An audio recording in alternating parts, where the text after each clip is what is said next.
Blah ng ilang senador si Senator Amy Marcos na nagsabing pinagbabawalan silang magtanong tungkol sa mga matataas na opisyal sa flood control probe. Imbento lang daw ang pahayag na yan ng senadora. Nasa frontline ng balitang yan, si Mayan Los Baños.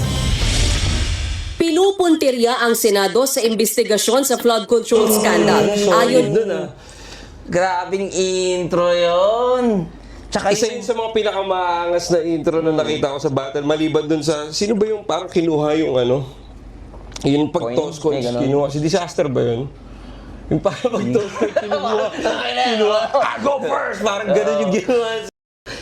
Ganda nun, ganda naman na So, niya. tsaka ano, pag ganyan kasi, off guard, alam mo yun, hindi nakaka-prepare yung utak ng mga nanonood na i-overjudge ka agad o i-ano ka eh. Di ba parang yung kung ano yung pinaka-natural na reaction nila makukuha mo eh. Kasi off guard eh, di ba?